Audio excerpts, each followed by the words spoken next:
আজ বানাবো রমজান স্পেশাল মিষ্টি দই রেসিপি। এই রেসিপিটা অসাধারণ খেতে, মাত্র 10 মিনিটে তৈরি মিষ্টি দই। তো বন্ধুরা চলুন এই মিষ্টি দই আমি কিভাবে তৈরি করি দেখে নিই। তো বন্ধুরা রেসিপিতে চলে এসেছি। এখানে আমি নিয়েছি দুধ। আমি প্যাকেটের দুধ নিয়েছি, আপনারা চাইলে গরুর দুধ নিতে পারেন। গরুর দুধ দিয়েও খুব ভালো হয়, খেতেও সুন্দর হয়, টেস্টটাও অনেকটা বেড়ে যায়। তো বন্ধুরা প্যাকেটের দুধ নিয়ে আমি খুব ভালো করে জাল করে নিচ্ছি। এটা আমি 1 কিলো নিয়েছি। আর এখানে আমি 1 কিলো দুধ নিয়েছি, আপনারা চাইলে কম বেশি আপনাদের হতে পারে। তো বন্ধুরা এখানে 1 কিলো দুধটাকে আমি একেবারে 300 থেকে 350 করে নেব, একেবারে জাল করে মেরে নেব। তো বন্ধুরা দেখুন ওপরে যে শটটা উঠে আসছে, সেই শটটাকেও আমি খুব ভালো করে দুধের সঙ্গে খুব ভালো করে নাড়াচাড়া করে মিলিয়ে নেব। তো বন্ধুরা এইভাবে আমি দুধটাকে খুব সুন্দর করে জাল করে নেব।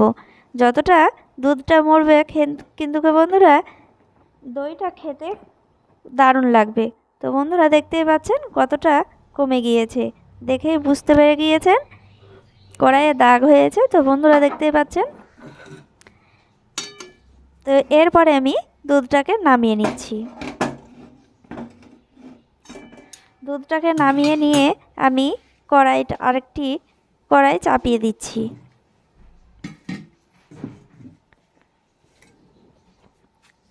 তো কড়াইটা চাপিয়ে দেওয়ার পর এখানে দুধে 2 চামচ মতো এখানে আমি চিনি দিয়ে দিচ্ছি। এটা অপশনাল, আপনারা এটা দিলেও হবে আবার না দিলেও হবে। তো বন্ধুরা আমি এখানে প্রথমে 2 চামচ দিয়ে দিলাম, আর আমি পরে ক্যারামেলটাও করব। তো মিষ্টিটা বেশি আপনারা যে যেমন পছন্দ করবেন সেইভাবে আপনারা দিয়ে দেবেন। চিনিটা দেওয়ার পর আমি একটু নাড়াচাড়া করে নিচ্ছি। আর এখানে কড়াইটা চাপিয়ে দিয়ে আমি ক্যারামেল তৈরি করার জন্য আমি এখানে দিয়ে দিচ্ছি চিনি। চিনিটাও আমি দিয়ে এখানে কোনো রকমের জলও দেব না। আমি দেখতেই পাচ্ছেন একেবারে চিনিটাকে খুব সুন্দর করে ক্যারামেল তৈরি করে নিচ্ছি। আস্তে আস্তে চিনিটা গলে যাচ্ছে। তো দেখুন বন্ধুরা খুব ভালোভাবে ক্যারামেলটা তৈরি হয়ে যাচ্ছে। এরপরে আমি সাইডে চিনিগুলোকে এইভাবে আমি নাড়াচাড়া করে নিচ্ছি। আর কালারটাও দেখুন আস্তে আস্তে একেবারে গুড়ের মতো হয়ে যাচ্ছে। আর এখানে কিন্তু বেশি জাল দেওয়া যাবে না, ক্যারামেলটা পুড়ে গেলে তেতো ভাব হয়ে যাবে, কিন্তু খেতে ভালো লাগবে না দইটা। হালকা আছে এটা ক্যারামেলটাকে তৈরি করে নিতে হবে। এই তো দেখতেই পাচ্ছেন পুরোপুরি ক্যারামেলের কালার চলে এসেছে। তো আপনারা চাইলে আর একটু কালার করে নিতে পারেন। তো আমি এই কালারটা আমাকে খুব ভালো লাগে। তো বন্ধুরা দেখুন এরপরে আমি জাল করা দুধ দিয়ে দিচ্ছি। জাল করা দুধটা দিয়ে আমি ক্যারামেলটার সঙ্গে খুব ভালো করে নাড়াচাড়া করে নিচ্ছি। তো দেখুন ক্যারামেলটা একটু শক্ত শক্ত, কিন্তু এটা নাড়তে নাড়তে একেবারে গলে যাবে, একেবারে দুধের সঙ্গে মিক্সড হয়ে যাবে, আর দুধের কালারটাও চেঞ্জ হয়ে যাবে। তো দেখুন দুধের কালারটা একেবারে দইয়ের কালারের মতো হয়ে যাচ্ছে। তো আপনারা এখানে ক্যারামেলটা না করেও আপনারা শুধুমাত্র চিনি দিয়েও সাদা দই তৈরি করে নিতে পারেন। তো এরপরে আমি এটাকে ঠান্ডা করে নিচ্ছি। আর এখানে আমি 2 চামচ মতো টক দই আর 1 চামচ মিষ্টি দই নিয়েছি। এটা 2 রকমের দই আছে, আমি জলটাকে ঝরিয়ে নিচ্ছি। দিয়ে আমি একটি বাটিতে তুলে নিয়ে কিছুক্ষণ খুব ভালো করে নাড়াচাড়া করে নিচ্ছি দইটাকে।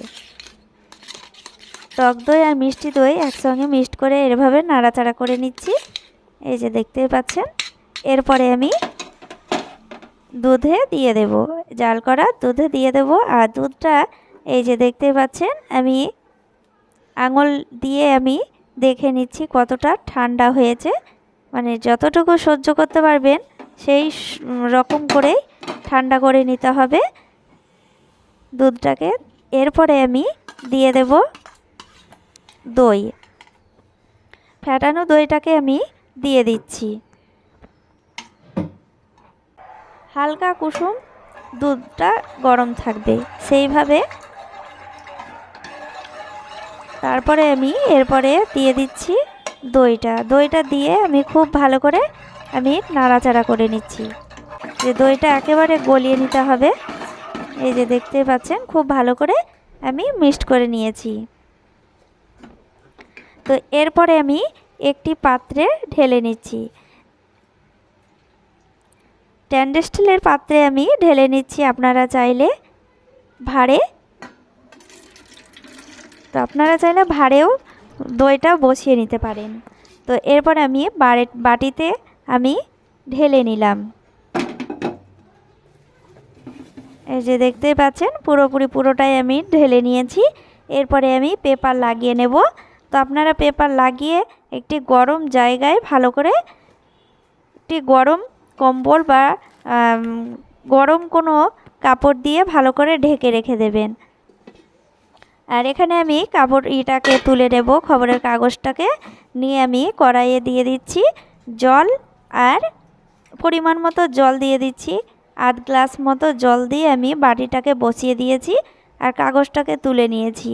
দিয়ে আমি ঢাকা দিয়ে একটি কাপড় চাপিয়ে দিয়েছি, গরম কাপড় দিয়ে আমি এখানে 10 থেকে 15 মিনিট ভাপিয়ে নিচ্ছি।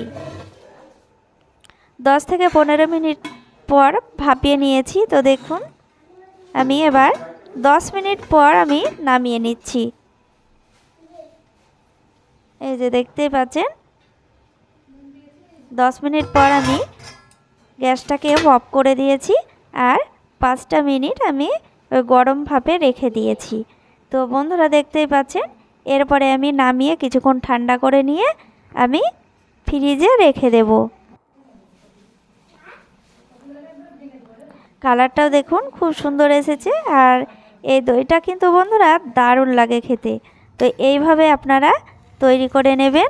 আর ডিপ ফ্রিজ থেকে বের করে নিয়েছি আর দেখতেই পাচ্ছেন খুব সুন্দরভাবে জমে গিয়েছে।